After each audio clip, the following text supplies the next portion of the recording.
Dari Pak Jahen sendiri seperti apa? Terutama berbicara mengenai game changer pemerataan pembangunan dan pertumbuhan ekonomi nih, Pak Jahen. Ya, kalau kita melihat memang motivasi utama dari adanya ibu kota baru kan pengen membuat munculnya alternatif ya daerah. Seperti kita tahu Jakarta ataupun DKI itu kontribusinya buat ekonomi nasional sekitar 20%, Bapak Ibu semua. Dan mungkin ide dasarnya adalah gimana caranya agar menumbuhkan kota-kota baru.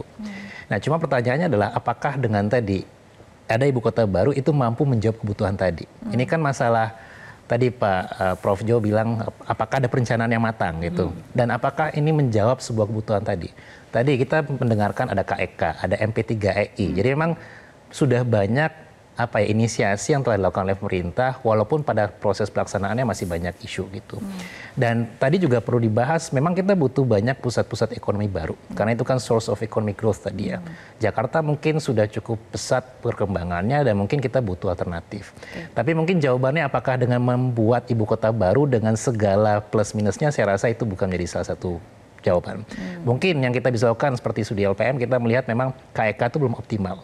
Ya, kita mungkin bisa membangun daerah-daerah kawasan ekonomi khusus sebagai pusat-pusat ekonomi baru yang nanti bisa memberikan manfaat buat ekonomi. Dan saya rasa itu nggak hanya bisa lewat satu ibu kota baru, tapi dengan banyaknya daerah industri atau daerah pariwisata dan sebagainya yang memaksimalkan uniqueness dari tiap-tiap daerah.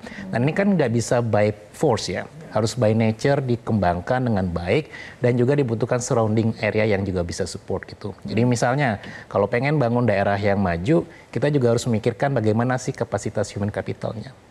Bagaimana infrastruktur di sekitarnya gitu. Kalau dipaksa, kita juga nggak bisa tahu apakah benar dampaknya akan sebesar yang diharapkan oleh pemerintah. Jadi memang kita perlu mikirkan bagaimana caranya agar sumber-sumber daerah baru itu bisa muncul, nggak hanya di Jawa, di luar Jawa, tapi juga bisa mencapai apa yang diinginkan oleh semua pihak. Gitu. Oke, baik. Selanjutnya sebelum kita lanjutkan diskusi, kita akan melihat jejak pendapat sederhana melalui media sosial mengenai pembangunan yang belum merata di seluruh Indonesia. Kita akan lihat pollingnya berikut ini. Kita menanyakan kepada netizen, apakah pembangunan sudah merata di seluruh Indonesia?